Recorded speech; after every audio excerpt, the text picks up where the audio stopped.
You're listening to Out of the Box with Rosie Tran. If you guys like us, subscribe on iTunes and Stitcher. And don't forget to click on the donate button on outoftheboxpodcast.com. I'm here today with Leo. Leo, I'm going to mess up your last name. Foti? Yes. No, you didn't. You said it right. Yes. He is a filmmaker, producer, director, actor. You do it all. I try. I do it all. I absolutely do it all. From Rome, Italy. Absolutely, yes. Si. I've been having a lot of Italian guests lately. You have? Yes. Who came? I just had Danelli Bolelli, who is an author, Italian author. He wrote a book called Create Your Own Religion. Create Your Own Religion. That sounds cool. It is really cool. Yeah.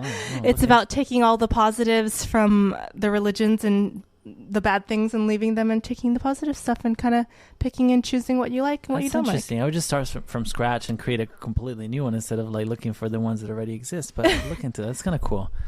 I'm not closer. Yeah. So I wanted to talk about, you had a short film, Tipping Point, that got into Cannes. What was that like? That was fun. Cannes is just an amazing place for the industry, and it's a melting pot of like all kinds of different people that will go there, and half of the people is there for business, half of the people is there to get drunk and to get laid. So you have to know what you're there for. Did you get both? And mainly business, and I wasn't really liking the getting drunk and late part, but next year I'll try and make up for this year. But I was actually really there to promote the film and to promote the company. It was a great experience. It was fun. Really shocking at first because Cannes is the city's really nice. It's a little town in the southern part of France, and it's really beautiful on the sea, on the beach. And but the festival itself is this really, really big event, and they have a film market there too. So it takes you about 2 days to get over the shock and find yourself and try to, because you're there to meet people and to make connections and stuff. So is it awkward? Does it feel schmoozy? Like you're going there, yes. It does. Yes. Except it's absolutely awkward but everybody's there for the same reason. So they kind of know. Sort of expect it. What happens is that, you kind of like, they know that, and they're also there to meet you and find out about you. And then you find out right away who, the people are that they lead with a business card, and then you don't want to talk to them because it's personal relationship and everything. So you want to know people, and maybe you'll find someone that's fun that you can work with in the future. But the people that, they start, this one guy I met on the street and through a friend, and she's like, this is my friend. I don't remember his name because I completely erased him from my memory. You burned the card? Absolutely. He said, hi, my name is Jack, let's say, and he handed me his card right away. And I'm like, nice to meet you. I don't care about your business cards. You know what I mean? Like, let me know who you are first, and then if there's, if we click or if there is an interest in what we're doing, then let's exchange numbers or something. Well, you said you were there to promote the business. By business, you mean your production company, Seven Waves, right? Yeah. So what made you come all the way from Rome and say, I'm going to move to Hollywood, start a film production company, start doing these short films? I mean, you're a long way from home. I am. A really long way. As my mom says every day. Are you a mama's boy? You're too far. I guess, yes. I'm Italian, so every Italian guy is a mama's boy. I've heard that. Absolutely. Well, we have to be because they want us to be, so they hold the power. But anyway, now you talked about my mother. I got distracted. Where were we? Oh, hi, Mom. Anyway, I came out here 6 years ago to study acting and musical theater. And that's where my background is, and it was really fun. I went to school in New York and here in Los Angeles, and then I started just having ideas for stories and things that I wanted to create. So I started making films and little shorts and web series and stuff, and that grew, and I ended up opening a production company. So I think as an actress, like I'm an actress too, and there's not that much creative freedom in it. You really have to write and produce your own projects to kind of, because you get certain roles. I don't know about you. I get certain roles. Yeah. And you kind of get tired of going in for the same thing over and over, and you have other ideas for yourself. The cool thing that one of my coaches said, it's really interesting that it's hard in this town to get to act in a role that is equivalent to the level of your talent. You always get a smaller part or something that is even something that looks great on paper, like a co-star role in a TV show, if you really go down and see what you're really doing, you're saying 3 lines, even though you're seeing them on a Disney show or NBC or whatever. It doesn't satisfy your creativity completely, because you're only there for a little while, unless you get a book a great series regular, and that's a whole different pair of shoes, or a great movie. But for all the roles that we really hope to get, if you really look at what they are, you're working one day. I know. I just got a role and I was so excited, and I went in, and then I was like sitting there and waiting, and then we shot my scene, and then I left, and I was like, that's it. What was it? It was for a show on Fox called Raising Hope. Really cool. And I was playing a stereotypical Asian nurse. Stereotypical Asian nurse. Just fine. That's what I get frustrated with too, which is why, I love collaborating with other people, is you get stuck in these roles. I go out all the time, same thing, Asian nurse, Asian doctor, young Asian nurse, valedictorian. It's kind of like the same stereotypes over and over. And as an Asian woman, I just get so frustrated. I'm like, okay, we do other things. You know what? I hear you. I feel you. And it's not just that. It's also the fact that, again, even when you do get that thing that you want to get, it's a one-day thing, and then you're done. But if I can give you advice, which I don't know if I am entitled to, but whatever, embrace it and whatever. Embrace and just it. enjoy it. Yeah, be the Asianist. Can you say the most Asianist nurse ever. Nurse that you can be, because that's just a foot in the door the right way. Look at Margaret Cho. Look at what's the name of that? The Grey's Anatomy. Oh, Susan O? They can do anything they want. Blinding. They can do anything. I was listening to a Margaret Cho interview. She was speaking with Joan Rivers on her bed, which is pretty. Have you seen the show In Bed with Joan? I haven't seen that. It's really funny. She's crazy. She's like 100 years old, and she speaks about everybody. I love Joan Rivers. She's really cool. And she Margaret Cho was saying how she's now, for Drop That Diva, she gives advice to the writers. She pulls up jokes, and she makes her own scripts and stuff, which is kind of cool. Like but she had to pay her Hollywood dues. Like, remember when she had her show? They were like, true. She had her show, and the producers and the writers were telling her she was too Asian. She wasn't Asian enough. Right. They were giving her contradictory advice, and I just think a lot of times, screw it. Honestly, everybody will tell you you're too this, you're not enough this, you're too that, not enough this. Just be the best of you can be, in whatever. If they want to put you in, if you have to play the stereotypical Asian character for 5 years before you get your own show, have fun, do it, and just make fun of them. There is no room for. Honestly, there is no room for discontent and frustration in this business. The more I look at it, the more I see people that want to do these things, and they get upset about it, and it just doesn't work, because then. But you're doing your own projects. That's what I'm saying. I'm saying that you're creating an outlet, because as an actor or an actress, sometimes you kind of do get pigeonholed into certain things. You do. So you're saying, hey, I'm going to create my own projects. Mm-hmm. It was that, and also I get haunted by these ideas of stories and stuff, and if it's either I find a way to create them, or I don't sleep at night. So the stories that come into my mind, they have to find an outlet to be told, and that's mainly my inspiration into creating a project and stuff like that. And also, sometimes I act in my own thing, sometimes I don't. It depends on, the story will tell me if it's, a place for me to act or not. And but you've produced a lot of short films. How many short films has your production company done now? We've done 3 short films, episodic series, a web series, and we're working now on 2 feature films that we finished writing, a play. We have the film festival, and we developed 3 concepts for a reality show and a TV show, and 2 TV shows. Have you pitched any of your short films as feature film ideas? No. Tipping Point, lots of people asked me to do it, to develop it into a feature film. I thought Tipping Point was a short, and it was supposed to be short. It's a story that has, it's already there, and I said everything I had to say with that film. Though I'm using Tipping Point, I'm creating this documentary about New York City. That's where we shot the film. And I'm using the film and other film that are set in New York as part of the documentary. So I'm kind of including it, but it's a whole new film. And so I'm not extending. Some shorts are made to be then developed into a feature. some are trailers and stuff, but some short films are meant to be short films. Yeah, they're meant to be short. There are some great short films that are just like that. That's it, and that's all they should be, and that's fine. And actually nowadays there is a bigger audience for short films now, and a lot of people will like to look at something short instead of like something super long. You can look at it on your cell phone and stuff as you, I don't know, take your coffee break from work or something. You can watch a film. So it's kind of cool. And there's some really, really good ones out there. They're really great. And people, I think, especially with YouTube and other outlets, and a lot of people are getting ADD and they don't want to sit there and watch a 3-hour film, which some of the feature films are getting longer. They are. And actually also the short films, so many times, I tell people and my friends and people that want to get in the business ask me for questions and advice and stuff like that, as if and I tell them, like, if you're doing a short film, do a short film.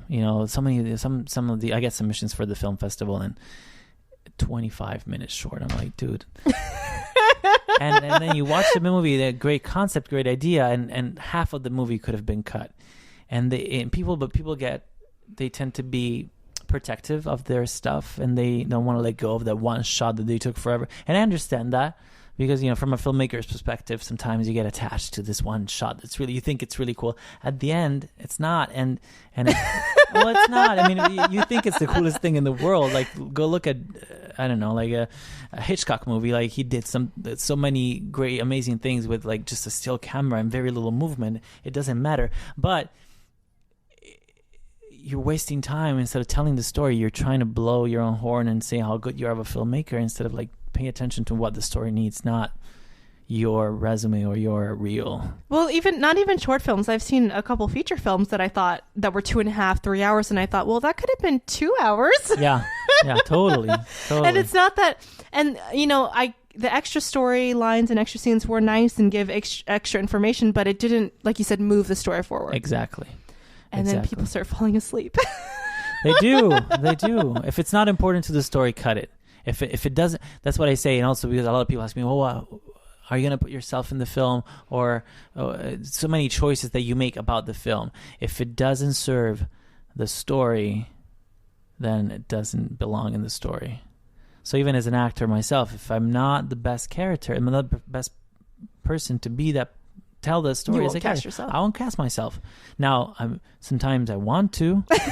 But sometimes I'm just not the best channel for that thing to happen. Sometimes I'm the very best channel for that thing to happen. Sometimes I'm the best choice as an actor. Sometimes I'm the worst. So I have to. What does the story need? And that's number one, always. So what is your process so you're an independent filmmaker, you have an independent production company, you're not headed by a huge, Hollywood studio. Nope. What is your process for raising money? Are you on Kickstarter? What are you guys doing? I've never done Kickstarter.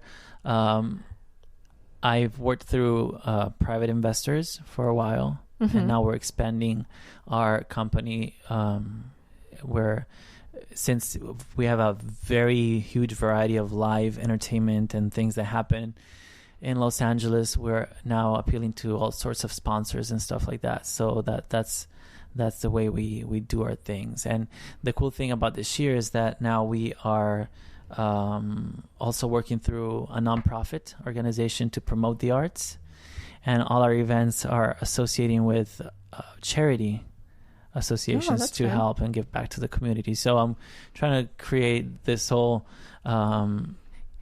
give and take dynamic in which we get to create art and also give back to the community and have so much fun doing that. So you've never done like any online film financing? I haven't tried. I think there is value, honestly. I think it's really cool. And I'm not a really good online person myself, but I think there is a lot of value in Kickstarter. I've been to 1,000 film festivals, and a lot of times you're there sitting for hours in front of a screen and you're watching the short films, and then at the end of the short film you see the credits, and then you see like the million names of people that found it that gave $1.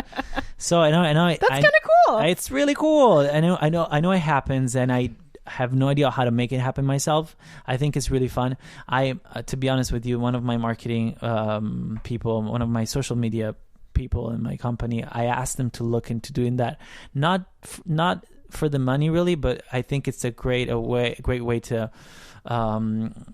broaden your audience and to connect with your audience directly. They want to feel like they're a part of your project. Well, there's some pretty big people fundraising Kickstarter, and I think there's like a whole community on there. I'm not familiar with it. It's really, really huge, and it's happening more and more. Now, of course, you know, it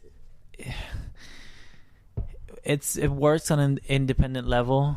Worse? It works. Oh. It does. It does like, work. No. It's really working well on a really a smaller independent level. I doubt you can fund a $300,000 independent film on a Kickstarter. Maybe you can, but most of the things I've seen financed were from anywhere from like $5,000 to $100,000, maybe. Mm-hmm. But it takes a lot of work. It's a campaign that, and if you have a good following, a good community, or your subject matter is something that really interests people, like they did it about I don't know, movies about like a 70s rock band that they're coming together again, or something like that, where people will really get passionate about it because they used to be fans. I don't know, but that will work because people are really gonna want to see that happen. But for new projects, I think it's a little trickier. And again, it's a lot of work. Social media marketing, you know, they make it look so easy. Oh, I raised $50,000. Some people do. Some people, like, you know, get lucky and they have a great turnout like that. But it's not as automatic as, oh, I'm going to be on Kickstarter and make $50,000. It doesn't happen like that. There is strategy, there is marketing, there is, and I think a lot of people don't realize that either. Yeah, there is a lot to social media marketing. Yeah. It's not just, you know, you put it out there and get a million hits. Some people do, but but honestly, there's a lot of thought behind all those clicks that you see online. And it's not so. I mean, some people get lucky. Yeah, true. What was the process to getting into Cannes? Like, did you have your fingers crossed? Did you just submit to a bunch of film festivals? I submitted to some film festivals. I didn't submit to a lot of film festivals. I targeted the ones I wanted. Tipping Point is a very cool, specific film that I knew would find a festival audience because of it's different and it's short enough. It has all the qualities that a film festival would enjoy. What are those qualities? I think it has some sort of message behind it. Where can I see it? Oh, I'll give you my card. It's been distributed on DirecTV right now and on some other cable channels. I should know this. Really bad at me. Where can I see your film? I don't know. No, but if you would, it's on DirecTV right now and other cable channels that I don't remember right now. Well, I'll give you a copy. I have a DVD, so you can watch it. It's really fun. And it, you know, it's short. It's 10 minutes long, so it's something that everybody can watch fast and enjoy. And it's kind of crazy like me. It tells a story about all these tenants of this one brownstone building in New York and how their life changes in one night because of one little tiny coincidence that involves them all. So I really enjoyed doing this film. It was really fun, and it was an idea I had like 5 years ago, maybe. So it's something that I brewed. So it was haunting you for 5 years. It was. I never knew how to, you know, get it done. It was just so complicated to show all these like different life situations and apartments in New York. It's a big character in the film because we drive around New York. We got these amazing driving shots and stuff like that. So, you know, I knew I had to fly to New York, shoot all this, and we shot in a studio, all the interior parts. It was really a lot of work to get those 10 minutes done. So it was kind of like overwhelming for me. You know, I didn't know how to get it done, but then, you know, you learn, and it took me 5 years because I had to gain the experience to be able to tell the story the way I wanted to tell it. So when I thought I could do a good job, then I did it. Yeah. So what would you say to someone, you know, I'm a kid, I live in Ohio, I want to be a filmmaker, I'm like short. Clueless, what should I do? Make a short. Make one, make another. It's so easy right now. It's so easy to make. Everybody can film anything. I went to Cannes. The short film corner, they have some sort of like a film market for short films. It's something smaller, but they have a lot of short films. And I've happened to see a few. Maybe 4 or 5 films I saw were shot, they shot them on iPhones.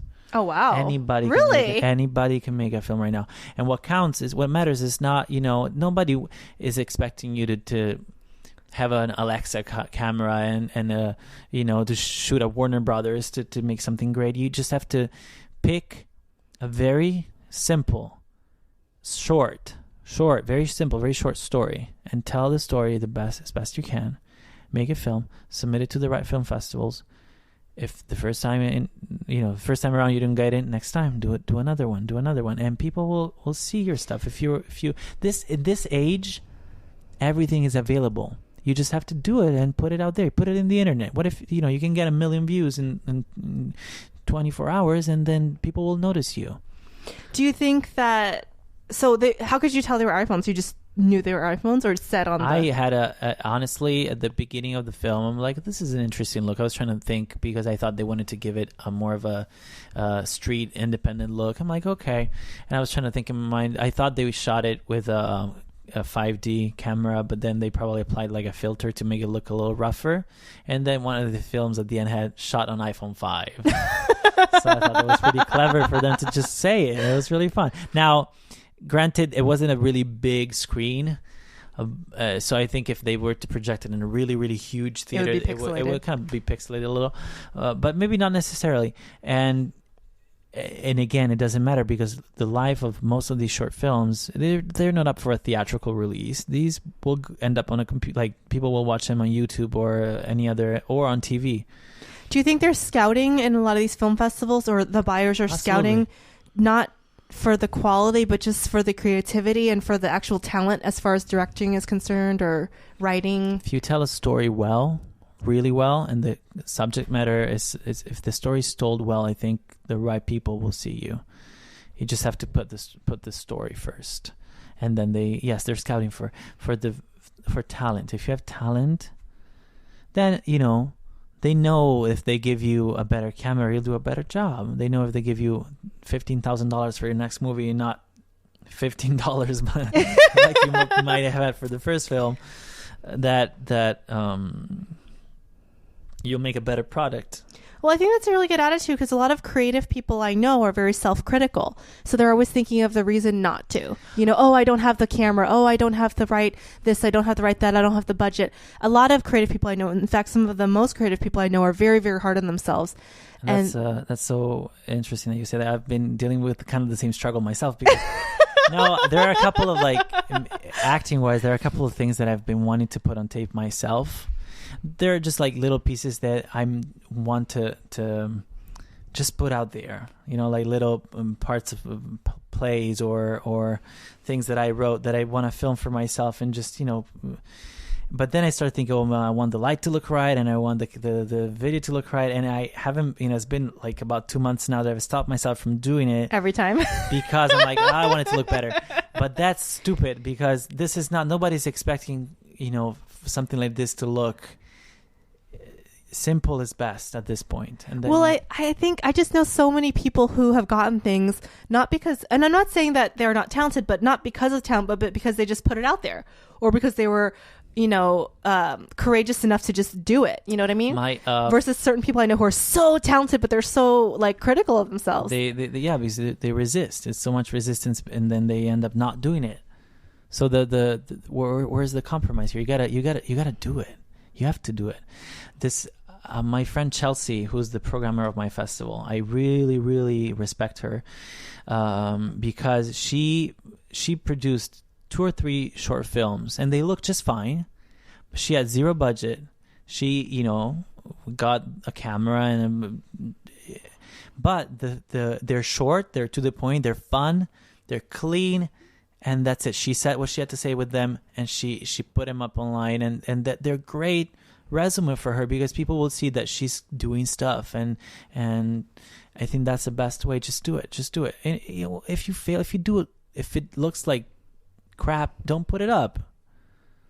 What are you risking? You know what I mean? Like, if it doesn't look good and you don't like it at the end, like you've spent 2 days doing like something that. Whatever, the next one will look better. I think do it. Just do it. Are you speaking to yourself about these videos? Yes, I'm gonna have to really do these videos now. I'm gonna have to really get down into these. I've been really, honestly, I've been resistant to Yes, I'm speaking to myself too. Leo, I will do. I did that forever and ever and ever. I think, when did YouTube come out? In 2006? I have no idea. Whenever YouTube came out, I put like a video on there, and I think somebody put like a mean comment. And then I was like, oh no, I'm not going to put any of my videos up online. And I resisted putting videos up online for 3 years. And then I finally went back and put some, and now I'm editing some new ones because one of my friends emailed me, these are kind of old, Rosie. But for 3 years, I resisted. I said, no, I'm not going to, because somebody put a mean comment and this and this and that. And I don't want to, whatever. Well, think of like the person that had the spend time logging in their account to make a mean to write a mean comment to your video, like a very little life that they have to have time to do to waste to do that. So it's just people that are not very happy. Well, it's also a projection. Like we were watching YouTube videos, me and my husband, and he was watching like a music video, and he was being really, really, really critical of it. And I started giving him a hard time. I said, "Why are you being so critical of this music video?" And he was saying, "Well, it's not this and it's not that. It's not this and not that." And I don't know if you know this, but my husband's a musician. He actually plays the guitar and the saxophone. He's very talented. And I kind of saw that and I said, baby, do you think it's because you're not playing music as much as you? Ooh, you called him out. Wow. I called him out and he said, and he got really mad at me. And then like a couple hours later, he goes, you know what? I think it is. He goes, I'm going to go practice the guitar. That took balls for him to own it and to say, you know what? You're right. I was resistant. But usually when someone is very like angry towards something, it's like those people who are super against gay people, like I hate gay people, and then either they turn out to be in the closet or their son is gay or something. It's something about themselves they're not accepting, right? And so I'm trying to, when I feel like jealousy or anger, I'm like, okay, what is this about me that I'm doing? Why am I getting like this? True. You get to put your video up, Leo. I do.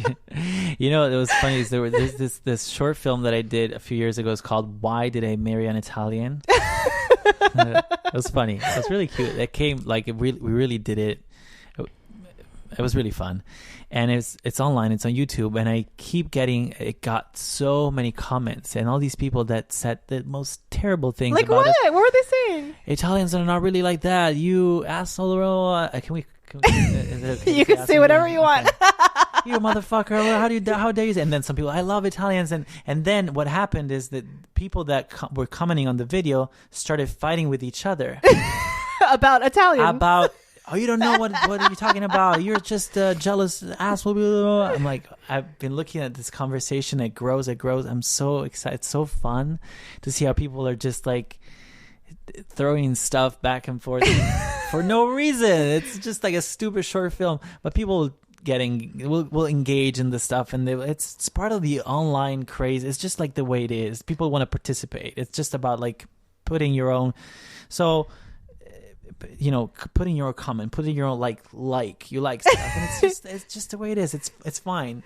And sometimes bad comments, they help you more than the good ones because they will start a conversation. Well, what I'm learning too is to take it in, but not take it too personal. Like I had an acting coach that told me, guess what? You guys are getting paid to be judged. And I kind of was like, what is she? I was like, I'm not going to tell you. I was like, what is she talking about? We're being paid to be judged. And it's Wait, true. I might know who this is. I'm not going to tell you who it is, but is it in Hollywood? It is in Hollywood. It is really in the Hollywood area. Yeah. I know exactly. And I was like, woman. But she's. I'm not going to tell you, Leo. But well, at least on the air. But she's kind of right because our reputation is gonna get, but she's gonna haunt us. I know exactly who she is. But it's kind of true. It's kind of true because you know what?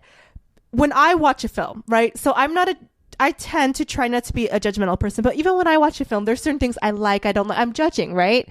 And it's because we all have our judgments, and it's not based on the person. I don't personally know Natalie Portman, right? But I have judgments about her because I think I know her. I've watched her films. I make judgments because that's what our ego does. We make judgments, right? That's a different point of view, though, because you can say it that way, or you can say that you're paid to initiate a discussion, or you're paid to make people think, or you're paid to look at artists. I think she meant it as like, don't take it personal because people are going to have their judgments. True. You know what I mean? And it's true. It's like there's certain musicians I like and certain musicians I don't like. Well, it's nothing personal to their. I was listening to a Lady Gaga interview.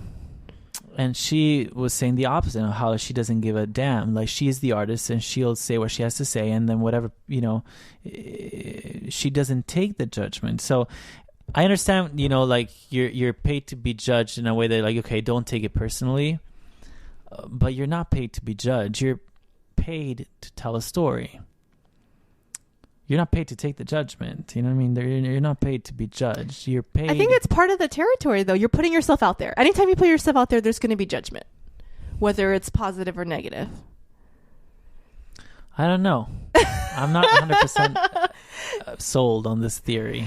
I'm just saying I don't take it personal because you shouldn't. Because there's so much. People have their opinions and they're not based on it. Even my opinions aren't based on anything. Like I said, I don't know Natalie Portman. I love Natalie Portman. I think she's a great actress. I love her. I love everything about her. She's one of my favorites. But I don't personally know her as a person. She could be a horrible person. Right. She could, kick puppies and we don't know her. Punch old ladies. Then punch old ladies. She could be a really mean, spiteful person. But my judgment of her is that I like her work, this and that. And so people are going to see certain things. There are certain people who are typecast as like an evil villain. And they could be the nicest person, but they just have that look in their face that looks evil. Right. Right. Well, that goes with I think the concept of definitions. It's like how we tend to define everything that surrounds us anyway. And we live by that definition because we believe the definition is true until we change the definition that we have of something. So yeah, probably using the word definition will help you not take it, It's nothing about me if someone, like I've had YouTube comments. One comment, this guy said, her face is so flat. Oh my God. That was one of the comments. He said, oh my God, this girl's face is so flat. What does that mean? I don't know. But I took it so personal. I was like, did? oh my God, this guy thinks my face looks flat. And then I was like, okay, what am I doing? This is silly. Wow. You know what I mean? This person doesn't know me. He's just judging me. And who knows what's going on in his life. Maybe he has a bad day at work and he goes home and writes me in YouTube comments. Right. Yeah. Go figure. So I think when you're putting yourself out there, you're doing something different than the average person who's just a voyeur. Well, the thing about it is that as an artist, you are your own product. It's not like you're selling, if I was selling this microphone I have in front of me, you could say a mean thing about the microphone. I wouldn't care. You just wouldn't buy the microphone, but it was the microphone that would take the blame and not me. But as an actor, I'm selling me. Yes. So if you don't like me, it's not like you don't like the microphone I'm selling. You don't like me. And so most people take it seriously. Now, honestly, I stopped taking it seriously and taking it badly when I started casting. Because have you ever been on the other side? I have. Okay. I have. Well, I did a short film a couple years ago, which I don't know what had happened to it. Because I wrote it and I sold it to a guy on Craigslist. You sold the film? No, the script. Oh, for not a lot of money. Uh-huh. It was a director who he was a amateur director, and he just wanted to direct something. So I wrote this little short for him, and we cast it together, and I sold it to him for like $200. Well, if you were in a casting room, you can see how when it's done to making a decision about who to cast, so many people that I auditioned were just amazing, great, but they weren't right. Yeah, just because. Go figure why. But there was nothing wrong with them. Nothing wrong with them. It's just that somebody else was the part. I was actually listening to a cool interview. Cher was talking to I don't know who about how she was supposed to be in Thelma and Louise. Oh, I can't imagine that. I can't either. But like, she was offered the role of Susan Sarandon. And then she couldn't do it, and she didn't take it. And then the interviewer was like, "Oh, do you regret not taking that role since the movie became such a huge deal?" And she said something was pretty cool. She said that role belonged to Susan Sarandon. She was meant to tell the story. She was meant to play. It was hers. It wasn't mine. So it's not like you get this or you don't. What roles belong to you and what roles don't belong to you? Okay, so I have a question. So what about when you see a role that is just totally miscast? Mm-hmm. Like, have you ever watched a film and you just say, well, that person doesn't seem right for this, or it just seems off, right? I understand what you're saying. I think so many times this is also business, so sometimes There are no, people. No, honestly, money is a big deal. I think when it's down to something that is really good, it'll be harder for you to have that judgment about, if you see a really great movie that you like, that you love the movie. Did you ever say that about something that was really great? I've seen movies before where I didn't feel the person was right at first, and then they did a really good job in the role. Right. And I've also seen movies where, I wouldn't change a single character or a single thing. It was perfect. And then I've seen movies where I thought, well, it's a good movie, but that person didn't really fit, And then sometimes you're just biased. Like, you just have certain biases. Yeah, in some weird way, that person ended up doing that role because it did belong to them at that point, as wrong as it was. You know what I mean? Like, and in that movie was probably wasn't supposed to be a hit. Because think about it, if everything was so perfect and every movie was a hit, how would you differentiate what's a hit and what's not? What's amazing and what's not? What's amazing? You know what I mean? Something has to be amazing and something has to just fail. And it's okay. Think about it. If everything was just a success, what would be a success? Nothing. That's true. Yeah. Let's talk about the film festival. Okay, Yeah. so you have a film festival that runs every month or every few months? It was every month. Now we're moving to a bigger venue. We're moving to the Federal Bar. So right down the street from me. I'll have to go. You'll have to go. And it's super fun because what we did is we connected live entertainment with film. Mm-hmm. So we do shorts. It's called Shorts and Stuff. And we do shorts and stuff. So we show short films, and then we show live acts of different kinds. So depending burlesque dancers or we what? We did it for depending on the theme of the night, we do different kinds of live acts and films. So we had a comedy night, which was mainly comedians and comedic shorts, and then we had our scary night for Halloween. We had of course scary films and magicians and burlesque scary dancers and stuff. It was cool. How was the burlesque scary? Because they played that kind of like more creepy music, and then they were like they had like the makeup and all that stuff. It was really fun. And then so depending on the theme of the night, we do different kinds of live acts. How did you come up with the idea for the festival? Because you were making I was bored at going to film festivals, just sitting there watching film after film after film after film. And I thought that there's something because so many film festivals, you go there and then there's a film you like and then maybe another but you have to be there and the blocks are 2 hours long and you're watching story after some of these films are horrible and we needed some dancing and girls with boobies and music and a break and a drink. And so I thought, this is not a way I want to watch short films. I want to be in a lounge bar where I can get a drink and I want to enjoy. I'm going to take a break between films and maybe listen to some comedian say stupid shit or somebody come out and sing a song. I want to socialize. I want to make jokes and judge. See, I want to judge people and judge them out loud. It's fun. It's part of it. I guess you're right. People, but I want to judge, and it's fine. I'm not saying judgment as in like the final judgment, like you're sitting on the throne with God. I'm saying judgment like people have their judgments. That's the thing. I guess that's the difference. Will you believe that judgment? That's the difference. Will you believe also that you're being Italian true? And you're from Rome where the Vatican is, so maybe your idea of judgment is more harsh. I guess so. Although I find people being way more religious here than I do in Italy. Italy. Yeah, that's so true. My God.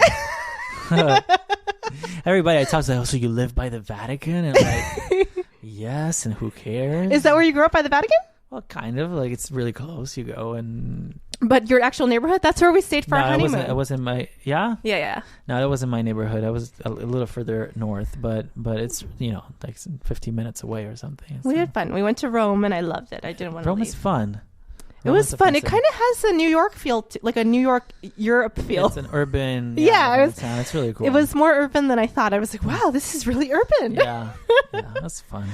Rome and Venice and Paris, and I want to go back. You will. And I've been to other places there, but I loved Italy. Of course, I'm very angry at your people because I gained about 15 pounds. Listen, I'm angry at my people too because I just came back for Christmas and I gained like let's not talk about it. It was bad. Well, the thing about it is, again, talking about the mama's boy that I am, when I go back, my grandma, my two grandmas and my all my family, especially women in there, they tend to want to feed me and stuff.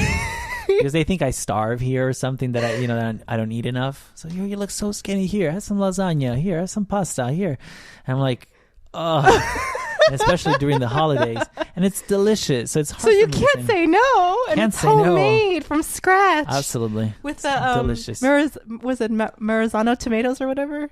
The what? What is it called? The what? What? I can't say it. I don't know how to say it. I took an What Italian is it? cooking class. My mom has a cooking school. Oh, she does? Yeah, oh she does. gosh. Well, then you should have gained more than 10. I know. I'm telling you. I was just An Italian mother with a cooking school? there. And you haven't done a short film about an Italian mother? I actually wanted to make a film. I just have to figure out the right idea. I wanted to make a film about food. Yes. I think it would be a really cool thing to make a film about. I have to find the right way to do it. I haven't just not come to me yet the right idea to do it. But I definitely want to do a film about food. That'll be fun. All I know is gelato is not a food group. It's not a food group. Could be. Should be. It was it was bad. I was like, I think my pants are tight. Yeah. He's like, it's in your head. I'm like, no, it's not in my It's in my pants. It's in my... He's like, it's in your head. I'm like, no, I think we're eating like 5 times a day instead of 3. Yeah. That's what you do there. It's you eat, you drink, it is what it is. It's fun. It's fun. But it's definitely a good place to vacation. Americans tend to be more religious, I think. I think that I noticed that. Europeans are more relaxed about certain things. Especially, yes, they are. They are.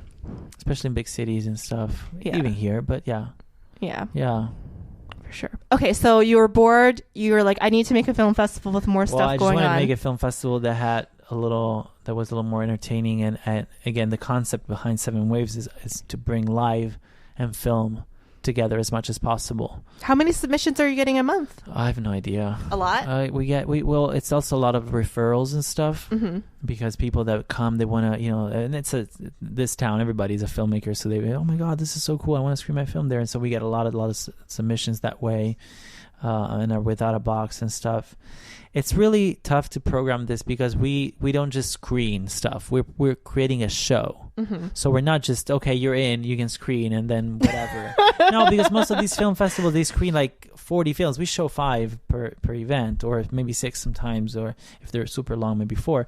But we have to create a night that has a flow, it's a balance, a theme. So we want the entertainment to work that way. So it's not just picking the best films, but the best films that also kind of go together, have the right amount of contrast, but can you hold off? Like, say you said you had one scary night for Halloween. Like, maybe you got a scary film short a couple months ago, and can you hold it? Hey, I'm going to hold this for the Halloween one, or whatever? Yeah, well, I did right now.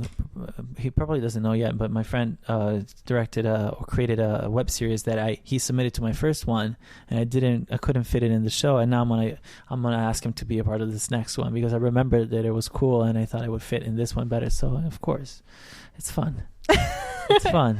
It is fun. Do you have anything else to promote before we wrap up? No, you should come to my film festival. It's Friday. No, it's Monday the 10th of February at Federal Bar in North Hollywood. What is your website for people listening? 7-waves.com. WAVES.com. Right.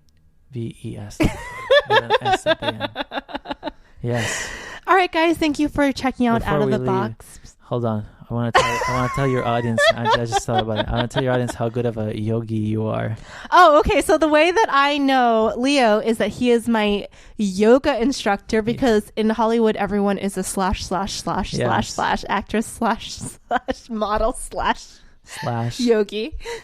/yogi. So Rosie's a pretty good. She's a kick-ass yogi herself. Yeah.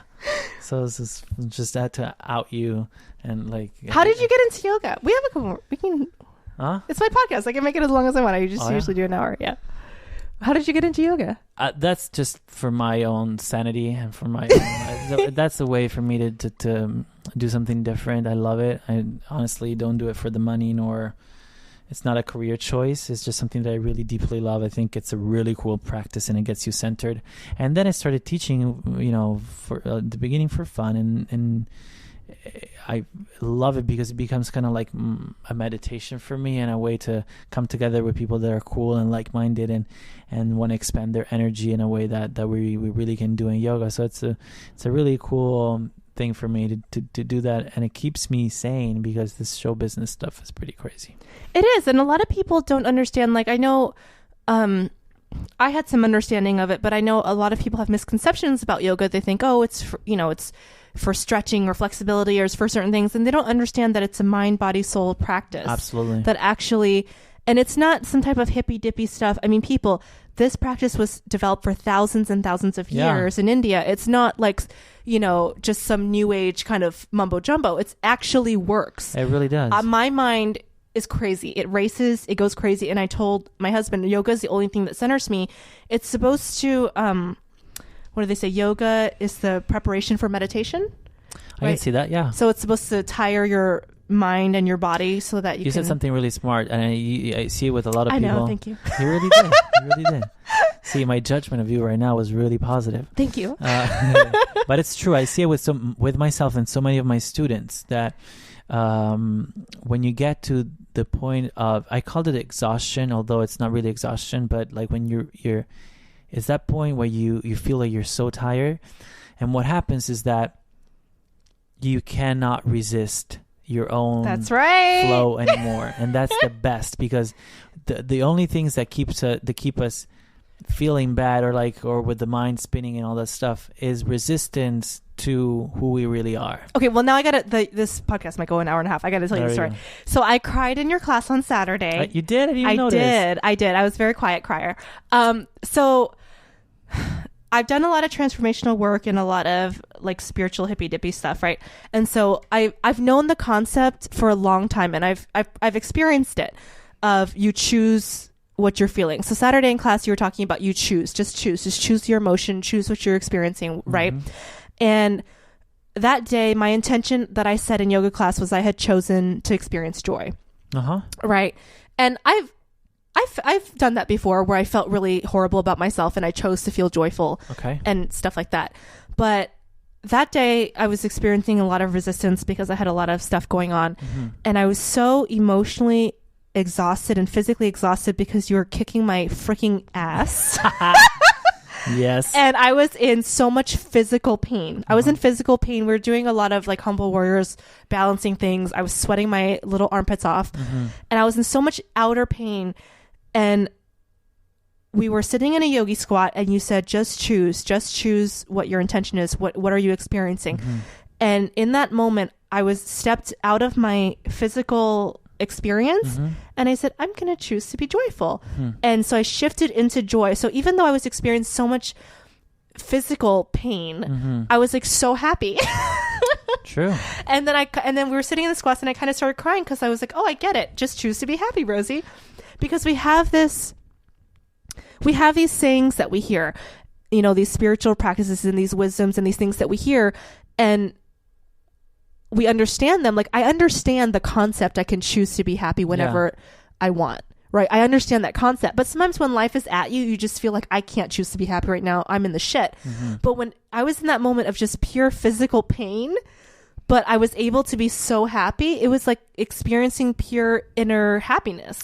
So what happens to you, it's kind of interesting because you were able to let go of resistance.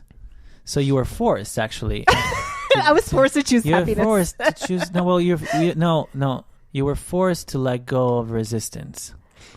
So by you not being resistant anymore, happiness or joy was available to you because you were. It's almost like, so when you resist it, when all this crap is going on that keeps you away from who you are, that's when you feel all that negative. Oh my God, this sucks and all that stuff. As soon as you're tired enough to let go of that resistance, to let go of that judgment, it's physically harder for you to be miserable. To be, honestly. Yeah. Then, and this, you like this, your natural instinct, your natural state is a state of joy. You naturally are joy and love and all the stuff that's high vibrating. It vibrates high. You are that. So as soon as you let go of resistance, you just join yourself back up to joy. Joy is your natural state. But what I want to make clear is that it's not, a lot of people think that this is like not real. Like they think, yoga is some hippy dippy nonsense. One thing that I want to tell you. It's a real thing. Like, because the more that I've practiced, we used to go to another school, but we like you better. There we go. Good judgment. But it's an actual practice where you can physically experience, because I know a lot of people that, study self-help stuff, or they study this stuff and they think that they really understand it. But you have to, I think what yoga does is it connects it in a 3-tiered way.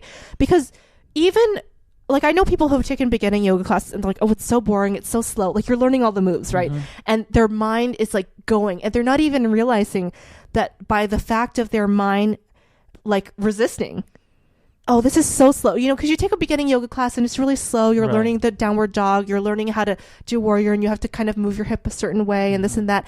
And your mind does start going a little, you're like, this is so boring. Yeah. This is boring. What is yoga all about? I don't get it. And the more you practice, it is a mind, body, spiritual practice. Absolutely is. It absolutely is. So many times I get beginners in my class. My class is mixed level, so I have to take anybody. No, I joyfully do it. I really honestly do. So many times, all the people that come, it happened to me where I had really experienced students and the first timer. I honestly will expect of the first timer as much as I expect of the advanced student, and I'm not gonna. So some of my guys, unless I'm teaching a really basic class, and so I'm just gonna have to slow it down. But so many people will actually be able to modify and do the practice anyway, and it's important for me that they do. So I don't really slow it down for them. Of course, they're not gonna have perfect form the first time. Yeah, you don't slow it down at all. No, I don't, and I specifically don't, because I want them. It's more important that the first time that they feel the practice more than they do it right and completely right, or they do everything. It's more important for me that they have the experience of change inside, that they feel it in the heart, that they feel it, the clarity of the mind, and they feel the experience in the body. They get the general feeling of how it feels to be present, to be aligned, soul, mind, body, and to feel everything at once. I want them to get to that state of whoa, I'm alive. This is how it feels and then in time I perfect their structure and their poses and stuff. But right away, I give them a full immersion in what it feels like to. But the presence is so important, because some people don't understand how in their head they live. In the future, in the past. And when you have your, butt in the air, mm-hmm. arm over your whatever, you got to be present, right. Or you're going to fall on your ass. Yeah. If you're in your head analyzing, living in the future, living in the past, you're not going to be able to hold that pose. You're not going to be able to focus. And I think that for me, I've tried everything. If you can think of some weird thing, practice, I've done it. Yeah, me too. And yoga is the only thing that really, really clears my mind and helps and aligns everything. The movement helps with it gets you into a pattern that it gets you away from the mind. And my back pain. Yeah. You've helped. And I want you not to say pain anymore, but being sore. It's a much better word. Okay. Open. What did you say? Comfort? No, ability to be. You're doing positive. Let's say it this way. Let's say that. Well, think about it. You said it in talking to me right now. You said many times I was in huge pain. I was in pain. Now, saying I was sore is it's different. like a temporary, right? Yeah. Not only that, but it also sore. It opens up the possibility of that feeling being also kind of good. That kind of good being sore. It feels better to say I'm sore than say I'm in pain. And pain is such a damn, I'm in pain. So going back to where we started, judgment and definition, I think it's a kind of cool way to close this off is we define stuff. So you define that experience. I was in physical pain.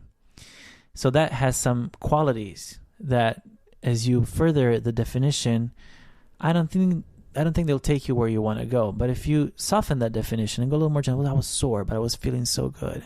I was sore. Okay. See, in that company that can go to, I was sore. I was feeling so good. It felt like my body was there. It hurted, but I felt alive. I was sore and felt good, and I felt alive. I was alive, and I was feeling that I was feeling clear, and I was good, and I was alive. And then I started crying, and my body started shaking, and I was vibrating. I was happy, and I could feel the joy in my heart. I felt like myself, and I was so sore that I felt like I'm alive. I'm here. You see how that there is so much. It's an evolution into a positive. Yeah. So if a judgment doesn't really feel. If the judgment doesn't feel, if the definition you're giving to something doesn't really feel like it's the best, see if you can say it better. Yeah, got it. Yeah. Okay, everyone. Thank you for listening to Out of the Box with Rosie Tran. Please visit us on outoftheboxpodcast.com and click on the donate button. We need more donations to keep going. All right, thanks, and have a great day.